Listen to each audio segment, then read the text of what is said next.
start. And then the red would be the progress molar. And start.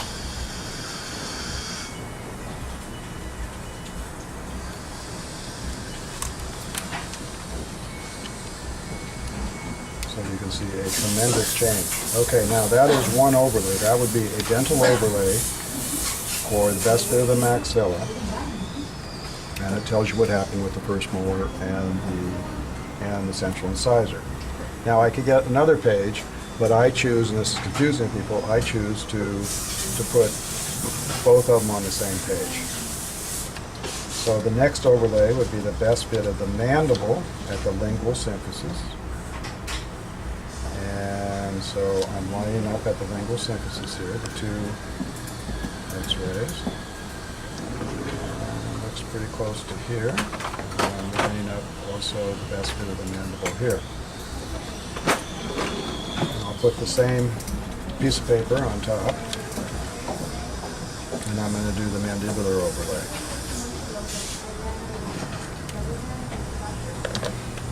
So again, here's my starting mandible.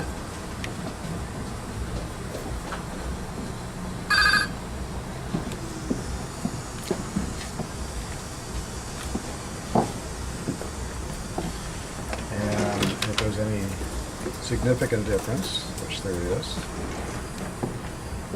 right there, that would be probably due to growth, the lengthening of the mandible. Now I'm going to draw in my lower molar, which has gone forward. The root has gone forward a little bit, and of course has been torqued forward by the lingual root torque brackets. Okay, so I place my template on top of those molars, being careful not to move them.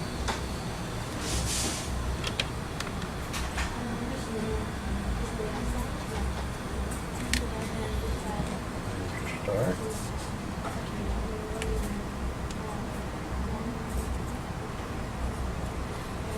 Finish. Start.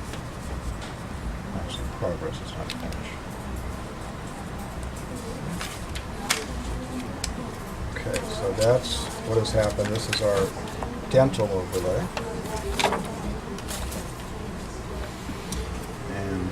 Again, be sure to label it, start. Okay, so, oops, that's red. That'd be 308.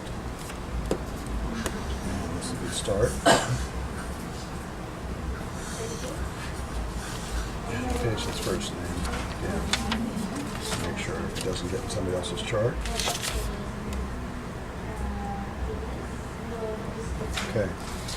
Now, so that would be our dental overlay. And it also shows some of my skeletal change, though, the growth on the upper and the lower. Okay, there is one other overlay that I will sometimes do. It's probably more significant on a growing patient, on a non-growing patient. I'll do a nose overlay. So I'll overlay the nose, and then draw in that. This is interesting. We'll get another piece of acetate, and we'll do a nose overlay for you. Okay, and this is going to show, relative to the nose, which probably grew a little bit, relative to the nose, what happened to the lips. So, this is my reference right here. And then I have to find out which one is which. Oops, I got the start on top on this one. Okay. So that's our start. I don't have to change it. It's just I'll use by standard putting the start below.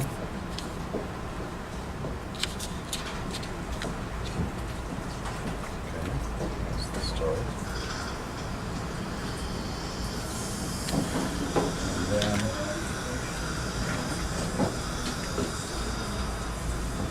this will be the progress. And wow, the chin is less prominent now relative to the nose. The chin is less prominent. How could that be? Well, because remember on the skeletal overlay,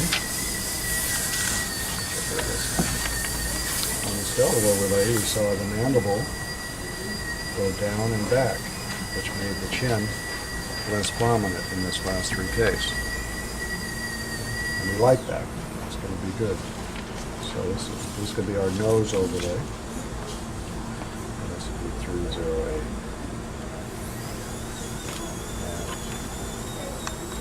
And start. Okay.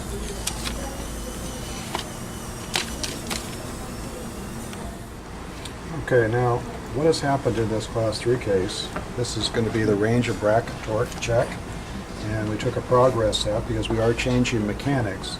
The patient made such a change with the reversible headgear that no longer are we planning a lower lingual corticotomy to retract the lower incisors. In fact, the mechanics is now being changed to a minimum anchorage, lower arch, advance the lower molars forward against the anterior anchorage of the 4 incisors.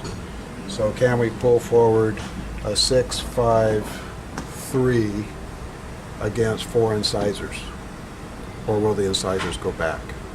So when we do this, when we make this change, we want to make sure that the lower incisors are at the retraction limit and therefore engaging the lingual cortical plate. So on my progress now, I'm going to lay my template on we have LI brackets lower, and I'm going to lay my template on top of this. I find the occlusal plane first, and then I put over the apex.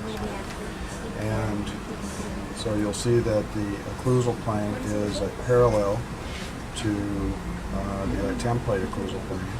And you can see that the lower incisor is still behind the retraction limit of the LI bracket.